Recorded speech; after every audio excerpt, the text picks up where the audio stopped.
So, um, I just wonder, like, just this is a question. It's a rhetorical, but you can answer it. You can leave a comment below. But do we know too much as a society? Like, do you feel like we know too much as a society? I think many people would argue that we don't know nearly as much as we should, right? We use AI now for the simplest tasks. We get vital information from social media without evaluating sources.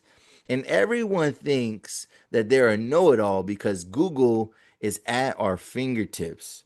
Overall, as a society, we may have lost our sense of curiosity and wonder. All right. So I'm going to play a video about Google being the killer of wonder, and then we'll respond. All right, we'll respond, and I'm gonna even talk about some of the comments that were left on this post as well. So let's start with that. Let's share the content.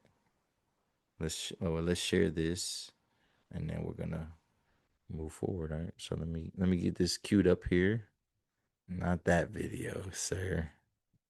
No, I need that one. Hold up. Hold up. Oh snap! I need one of these posts though for something though. Here we go. We're gonna just save that one.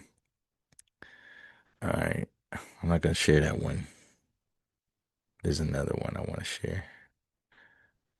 All right. Let's get into it. Okay. Here we go. All right, here we go. So this page is Ken Coleman. Ken Coleman. I don't know if this is the man that's talking or if that's just his platform. But this man was talking about Google being the killer of wonder, and let's see what he has to say about this topic. Google, the killer of wonder. All right, Ken Coleman. Let's see. Is the wonder killer. You say you're at a party or something and you're with a bunch of friends and someone says, "Hey, I wonder what," inevitably what happens is before they even finish the question, Oh, we're Googling. yeah. And then what happens is we are, again, the first generation to walk the face of the earth to not have to sit and wonder anymore. Wondering is gone. Wondering is extinct. So what I've done is whenever I say I wonder, or whenever a friend of mine around me says I wonder, I don't let anybody Google it. I go, you know what we're going to do? We're just going to wonder. Oh, that's great. We're just going to wonder. And people don't know what to do with that. The answer's right here. I know. By the way, what happens? What's the ripple effect over the next 90 seconds, 5 minutes? You end up having the most incredible conversations that never would have come had you just Googled the answer. Right. People, well, I think this, and then that conversation leads to here, and then it goes here. And now you're going in a choose your own adventure conversation you never would have had Google the wonder killer not showed up. I'm just saying, as much as you can, try to wonder, bring wonder back in, because wondering leads to wonder. Google is the wonder killer. There we go. So, I like this. I like this topic here. My barber. I think my barber might have sent me that video at first, and then I resonated with that.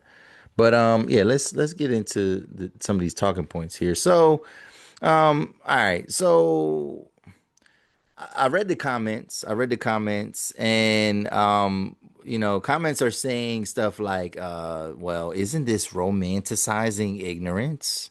Like, isn't this making like it being ignorant a good thing?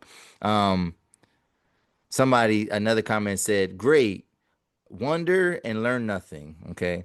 Um, and a lot of people were saying like, oh, like, because what he's really talking about is basically just like communication with one another, right? And how we don't necessarily value like conversations with one another anymore. Like everybody wants to Google things, right? There's another comment. It says, I Google anything I don't know so I can learn. Learning leads to wonder. What you're referring to is guessing, and guessing leads to misinformation. I have had many amazing conversations with people after learning something new. So yes, I do agree with some of those comments, but I think the way I understand his sentiment, I think it's more about communication and how technology is often some type of barrier to communication in the moment, right? Like especially like if you're just having a conversation with somebody and like yeah, everybody's like necessarily pulling out their phone and instead of like really being curious about a topic, we just want to be right. We want to be a know-it-all, right? We have to have the answer.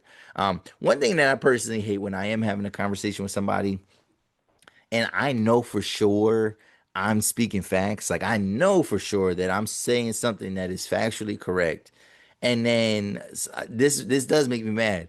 Is when somebody like I know I'm speaking a fact, and then somebody comes and they try to fact check you on the spot, and they'll be like, actually Google says this, and like, but first off, most people don't even really know how to use Google. Like, and you can ask anybody that, and because you'll say like, all right, where'd you get that from? They'll say Google. Google is not a source. Google finds sources. Google is a search engine. So Google is the killer of wonder, and people don't even necessarily know where the information is coming from.